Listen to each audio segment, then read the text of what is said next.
let's talk about anxiety for a little bit, shall we? For a minute or 12 or 20.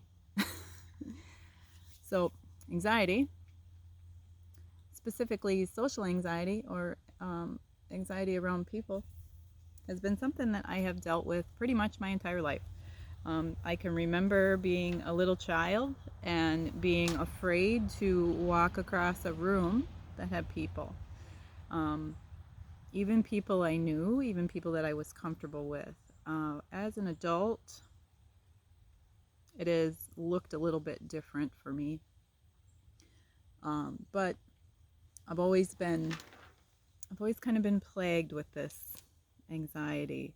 And lately I've been thinking about, because recently I had like a complete social anxiety meltdown before leaving the house, and I didn't have an option really. I had to go if I didn't want to disappoint my son, because I was getting ready to go to his race because he runs cross country, and I was getting ready to go to his race, and I had too much time to get ready, and I had a meltdown, which my daughter witnessed. So I've been thinking a bit more about anxiety and social anxiety and what it is. And what is it? Anxiety really is fear. Um, we like to call it anxiety, but it really is a manifestation of fear. And it is fear of, for me, it is fear of people, fear of man, fear of embarrassment, fear of rejection, fear of looking silly, fear of looking stupid, that kind of thing. So, what happened when I was getting ready to go to his race? Now, I have been to many cross country races because my older boy ran cross through middle school and high school. And I went to lots of races, and I really, really enjoy them. They are a quick, fun, high energy thing to go to. It's fun to cheer for your kids. You get to know the other kids. It's fun for me anyway. It's a short amount of time. It's not a long thing like a football game or a baseball game would be. And you get to move around. You're not sitting in one place. So for me, it's enjoyable. But at the beginning of seasons or at the beginning of starting something, I always have a bit of anxiety. And some anxiety is normal. Like meeting a new person, you're going to be a little bit nervous. Having to go do something you've never done before, you're going to be a little bit nervous. But I'm talking about like the heart squeezing, breathtaking, fight or flight response ensuing anxiety. That's what I'm talking about. It's fear. Like you have a feeling like something bad is going to happen, and it all these thoughts run in your mind, and a lot of them for me are like catastrophic thoughts, which looking at it now is almost funny because it's so ridiculous that it's almost funny. But at the time, it doesn't feel funny. It doesn't feel ridiculous. It feels very real. And so I'm getting ready to go to this race. I had come home from work early so I could change my clothes because I'm not going to go in my barber attire to a race full of hair. And I also need to wear a sweatshirt and, be warm because it's cooler in the evenings now. So I come home and change, and I have efforts that I take to try to combat anxiety because I know it's coming.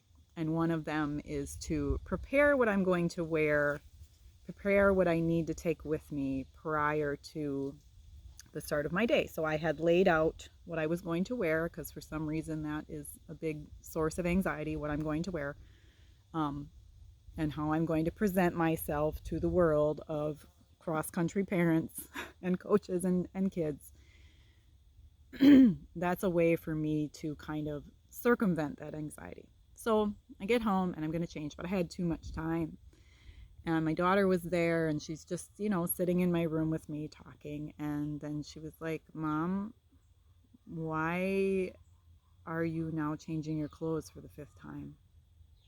And That's one of the things that I do. I will just change my clothes and change my clothes and change my clothes, or lay out new things or lay out new things in an obsessive, methodical manner, because I have a fear, this anxiety that comes on from having to present myself to a crowd of people. What's it going to be like? Even though I know very well, because I've been to cross country meets before, and the girl I was carpooling with is a very good friend of mine, I know how it's going to be. But your brain runs these scenarios that you almost can't stop. It's almost like an uncontrollable thing, you know?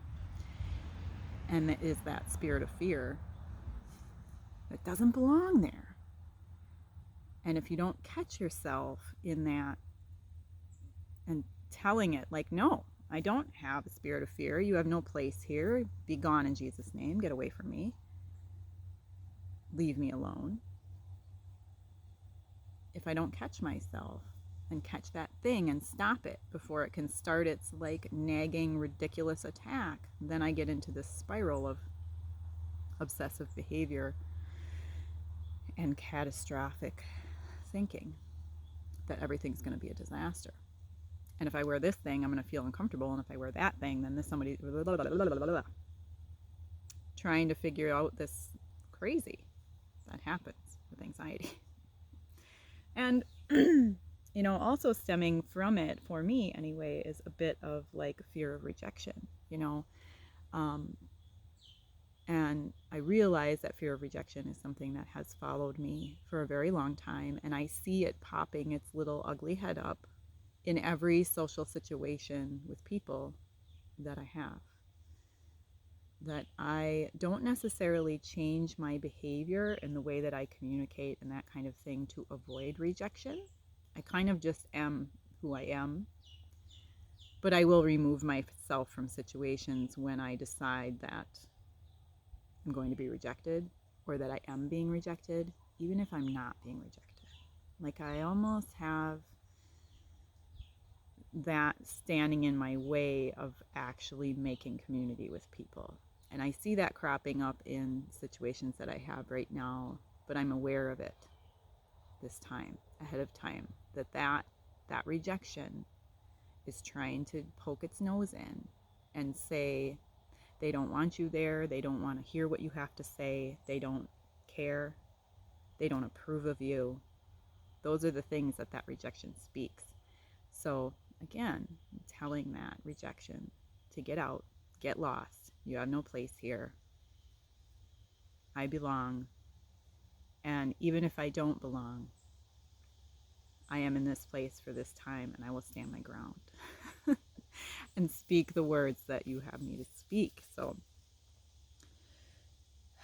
yeah. That anxiety, she's just not a very nice thing to hang around. And as much as I have pushed it away, denied it, said that I don't have it, still tries to poke its head in and asking for, you know, discernment and wisdom into what is anxiety and what is just precaution. It's always kind of my battle. But yeah, so hopefully there's some good stuff for you guys in there.